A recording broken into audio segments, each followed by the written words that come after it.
Secretary of State Mike Pompeo unveiled the figure to reporters on the sidelines of a meeting of foreign ministers from the 10-member Association of Southeast Asian Nations (ASEAN) and other officials from around the world in Singapore, as part of our commitment to advancing regional security in the Indo-Pacific. The United States is excited to announce nearly $300 million in new funding to reinforce security cooperation throughout the entire region, he said. The new security assistance will strengthen maritime security, develop humanitarian assistance, peacekeeping capabilities and counter transnational threats, he added.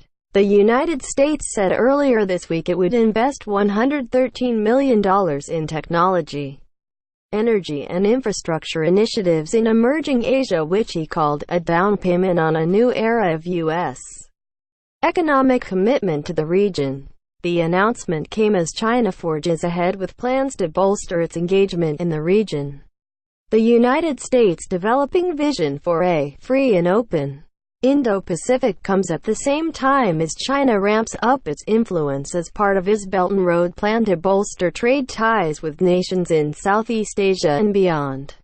Analysts have said that a spiraling trade dispute between Beijing and Washington could also ratchet up tensions over other regional hotspots, such as the South China Sea, claimed in whole by China and in part by some Southeast Asian nations. Vietnam calls the waters the EC.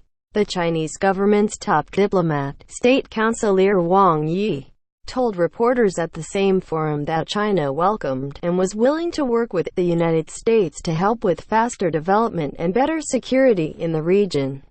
He added, however, that the United States had been sending massive strategic weaponry into the South China Sea in the region as a show of military might that puts pressure on China and other regional countries. That is the biggest force behind militarization in this region, he said. China and the ASEAN bloc on Thursday hailed a milestone agreement on a single working text to kick off what will likely be protracted negotiations toward a code of conduct for behavior in the disputed waters. But critics have said that this enthusiasm for talks is a means for China to buy time and solidify its position during a period of relative dominance in the region where it has built island bases on submerged reefs. Pompeo told reporters that he had raised concerns at the meeting about Chinese militarization of the South China Sea and the importance of maintaining a rules-based order. Progress toward resolving the continuing humanitarian crisis in Myanmar's troubled Rakhine State and other security issues were also essential to a free and open Indo-Pacific, he said. The use of Indo-Pacific has grown among diplomats from Japan, Australia, India and the United States in recent years, a shorthand for a democratic-led region, as opposed to an Asia-Pacific with China at its center. China says that its Belt and Road plan is about promoting the common prosperity of all nations involved. But critics see the signature policy of President Xi Jinping as a bid for greater political clout.